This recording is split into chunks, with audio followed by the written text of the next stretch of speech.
मी प्रेरणा बोरगे, आवाज महाराष्ट्रामध्ये आपले हार्दिक स्वागत. पाहुयात आजच्या ठळक बातम्या. पॅटीस आणि इफ्को कंपनीच्या माध्यमातून ग्रामीण भागातील सुतारकाम करणाऱ्या कारागिरांना मार्गदर्शन व प्रशिक्षण देण्यात आले होते.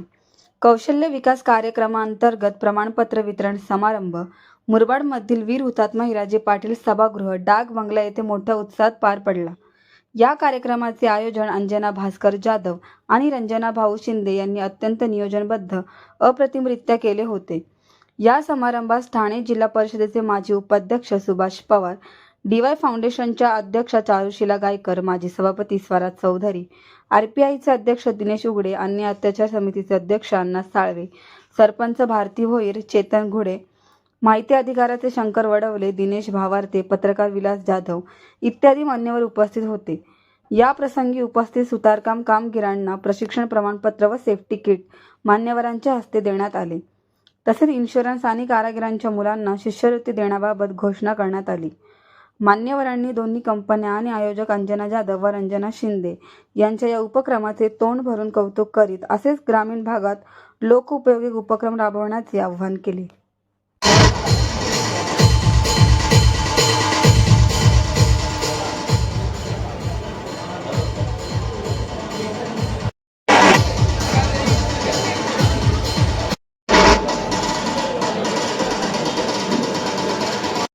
च्या माध्यमातून आम्हा सुतारापर्यंत ही कंपनी आली आणि ते प्रमाणपत्र आमच्यापर्यंत आलेलं आहे.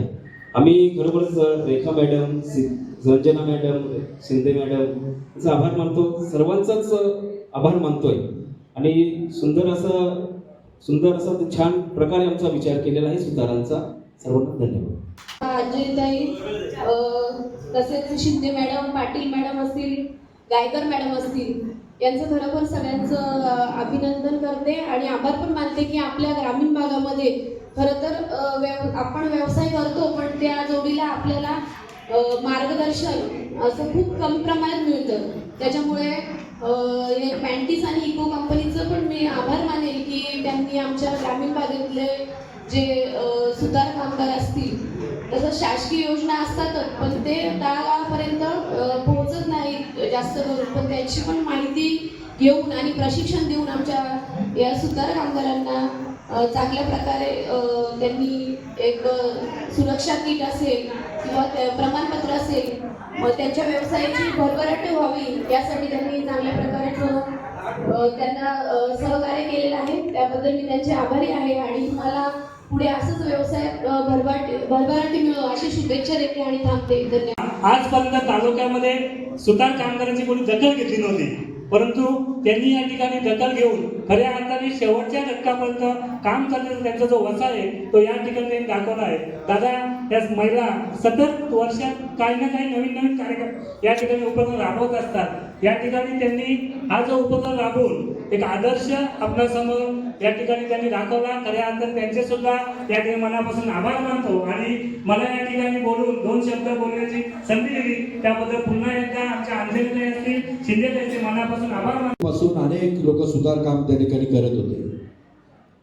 आता हळूहळू ते त्या ठिकाणी कमी व्हायला लागलं, परंतु आज ह्या कौशल्य विकासच्या माध्यमातून आणि आपल्या दोन्ही कंपनी यांच्या माध्यमातून पुन्हा एकदा या व्यवसायाला चालना मिळावी, या व्यवसायाला मान सन्मान मिळावा म्हणून आज कंपनीनं हा उपक्रम या ठिकाणी आयोजित केला आहे. मनपूर्वक कंपनीला या ठिकाणी धन्यवाद देतो. आपल्याला सर्वांना धन्यवाद देतो आणि खास करून अंजनाताई असेल, रेश्माताई असेल, रंजनाताई आणि चारुशीला यांना सुद्धा मनपूर्वक धन्यवाद देतो. पुढच्या काळात अशा प्रकारचे अनेक कार्यक्रम आपल्याकडून त्या ठिकाणी व्हावे अशा प्रकारची अपेक्षा आजच्या निमित्तानं मी या ठिकाणी करतोय.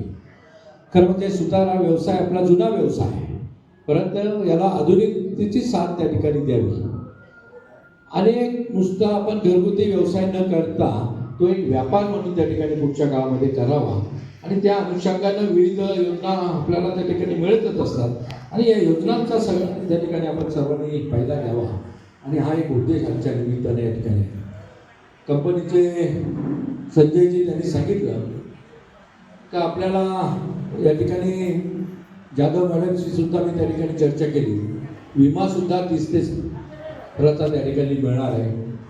चुकून कोणाचं डेथ झालं तर त्याला 2 लाख रुपये त्या ठिकाणी मदत मिळणार आहे. त्यामुळे कंपनीने नुसतं प्रशिक्षण नाही दिलं, नुसतं सर्टिफिकेट नाही दिलं, तर पुढच्या काळामध्ये त्यांना विमा सुद्धा देण्याचं काम कंपनी त्या ठिकाणी करणार आहे. मेरे ख्याल से आपने बताया स्कॉलरशिप भी आपण कुछ देने वाले हैं. जे काही 10वीच्या मुलं 10वी त्यांना सुद्धा स्कॉलरशिप कंपनी त्या ठिकाणी देणार आहे. त्यामुळे कंपनीचा उद्देश त्या ठिकाणी चांगला आहे. आपण सगळ्यांनी त्यांना सहकार्य त्या ठिकाणी केलं पाहिजे. निश्चितच पुढच्या काळामध्ये तुम्ही सगळ्यात चौघींनी अशा प्रकारचे महिलांसाठी जे काही कार्यक्रम आहेत त्यामध्ये हा सुधार काम झालं आहे. विविध विकास कामं, विविध उपक्रम आणि विविध विषय घेऊन आज तालुक्यातील महिलांना मार्गदर्शन करण्याचं काम तुम्ही करतायतच, परंतु अजूनही पुढच्या काळामध्ये अजूनही चांगल्या गतीनं मार्गदर्शन त्या ठिकाणी करावं. शेवटी आम्ही फक्त स्टेजवर येणार, दिनेशजी आपण फक्त भाषण करणार आणि पुढं काय आपल्याकडून फारसं काही त्या ठिकाणी होत नाही. इथं भावार्थी आहेत, त्यांच्या माध्यमातून सुद्धा आपल्याला सर्वांना भांडी वगैरे काय बरेच उपक्रम, बरेच योजना त्यांच्या माध्यमातून त्या ठिकाणी चालू आहेत. त्यामुळे आम्ही जरी आज इथं बोलून गेलो तरी आमची अपेक्षा आहे सर्वांची, त्या ठिकाणी खतोरे साहेब आले नाही, परंतु आमचे जे लोकप्रतिनिधी आहेत त्या सगळ्यांचीच अपेक्षा आहे का आपला माणूस आहे त्या ठिकाणी रोजगार झाला पाहिजे, त्यांनी व्यापार त्या ठिकाणी केला पाहिजे आणि त्याची आर्थिक स्थिती, शेवटचा उद्देश आमचा सगळ्यांचा तोच आहे का त्याची आर्थिक स्थिती त्या ठिकाणी सुधारली पाहिजे आणि आर्थिक स्थिती सुधारण्यासाठी हे सगळे उपक्रम या ठिकाणी राबवले जात आहेत. निश्चितपणे कंपनीला सुद्धा